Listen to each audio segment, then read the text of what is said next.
finding myself at a loss. Good morning. Welcome to day 16 of our morning together. Today we're going to be in Genesis 39 and 40 and Matthew 11. And before we get started, I just want to encourage you.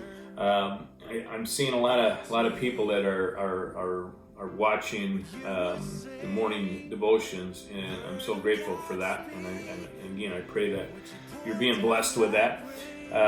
But as you go into the blog, hit the follow button, and I know a lot of you wait until it gets onto Facebook and different things like that.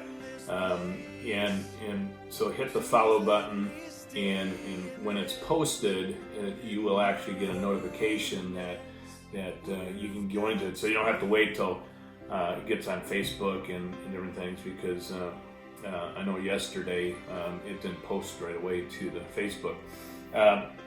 So anyways, if you're up early and different things, go straight to the blog if it's not on there, and you'll be able to. So let's get into Genesis 39 and 40 and Matthew 11. We pick up on Joseph's story here. You know, he's been sold, and he's just going through some rough times in this scripture. These two chapters are great ones to read when we're kind of having a personal pity party. You know, when life appears to be at its worst, and we're having doubts about God, or when you're feeling abandoned. You know, those are tough times in our life that, you know, we know God's out there. We know our relationship with Him, but a lot of times we just feel down and out, just like Joseph did here. Imagine being sold into slavery, you know, away from your family and with people that hated you. You know, imagine being in jail for a long time, being falsely accused of something. Imagine being falsely accused of a crime only because you refused to submit to the sin. That's kind of you know, the eye opener here a little bit too. You know, Joseph refused to lie with the woman, and you know, and he ended up in jail because, you know, she falsely accused him. So remember,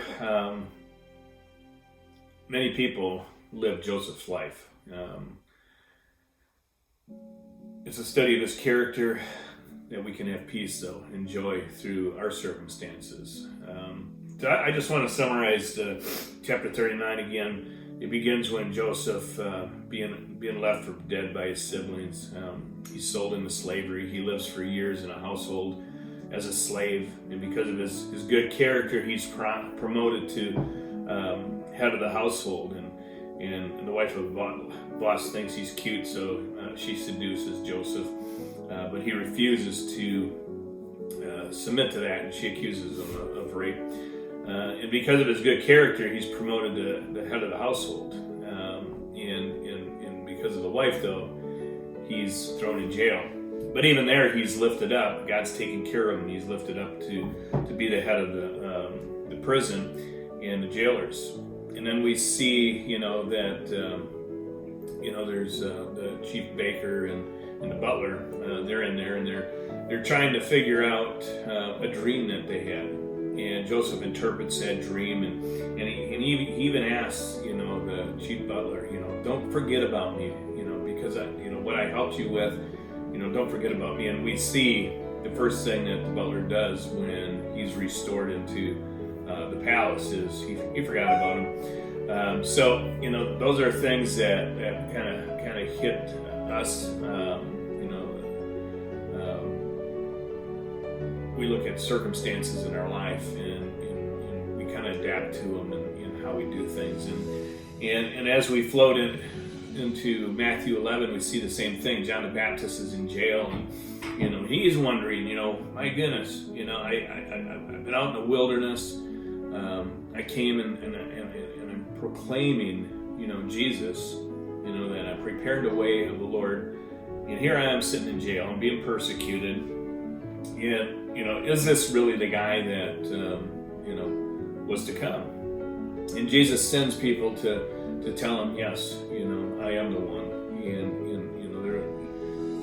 there was a reason you were out in the desert. There was a reason why you did these things. There's a reason where you're at today. And again, nowhere in Scripture God promises that it's going to be easy. Matter of fact, He says we're going to be persecuted. And it's kind of an honor to be persecuted, as much as we don't like to, and we don't like to go through the different circumstances in our life. But we also have to remember, God also says that He's not going to leave us. He's not going to forsake us. He's always going to be there.